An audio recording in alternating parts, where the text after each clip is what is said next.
yale yote ambayo mliokusudia kwao, nami nikapanda uzima wa Mungu. Bwana Yesu asifiwe.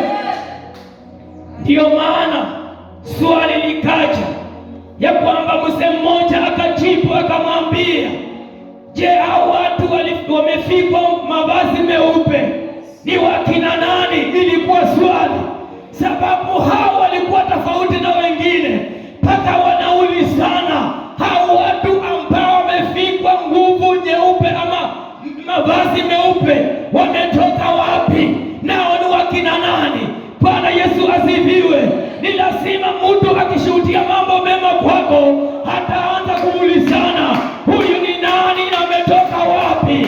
Bwana Yesu asifiwe, sababu haufanani nao, hauenendi pamoja nao, haufikirii kama hao wanavyofikiria. Akasema aje? 14 ilisema, nikamwambia Bwana wangu, wajua wewe? Akamwambia, hao ndio waliotoka katika dhiki iliyo kuu, nao wamefua mavazi yao na kuyafanya meupe katika damu ya mwanakondoo. Oh, haleluya! Nikawajibu ya kwamba hawa ndio wale ambao walikuwa wanateseka, wametekwa nyara, lakini hakuwa wanaonekana, lakini kupitia kwa mwanakondoo hawa ndio wamepatilishwa mavazi. Sasa si wale ambao walikuwa wanaonekana wameteseka, walikuwa wanaonekana ni kama wamewachwa, la, bali ni wale wameokolewa na mwanakondoo. Amen. Bwana Yesu asifiwe. Malengo ya mwanakondoo ilikuwa kwamba haje duniani aokoe. Bwana Yesu asifiwe. Na hiyo damu ikaweze kuokoa. Ndio maana tunaihubiri leo hii damu ya dhamana, damu ambayo haikuwa kwa ajili ya aibu. Bwana Yesu asifiwe, bali ilikuwa ni kwa ajili ya kuokoa. Bwana Yesu asifiwe. 15 inasema aje? Kwa hiyo wako mbele ya kiti cha enzi cha Mungu, nao anawatumikia usiku na mchana. Sema amen.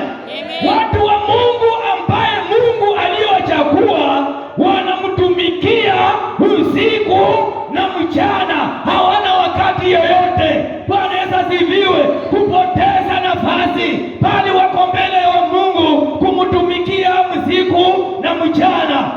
Haleluya. Mtumishi, mtumikie usiku na mchana. Usianze kupakua hii ni masaa kutumika na hii si masaa kutumika. Mali unapotembea moyoni mwako, umuase Mungu anafikiria nini, Mungu anapanga nini katika maisha yetu. Bwana Yesu asifiwe. Usicho kafikiria kinyume. Haleluya.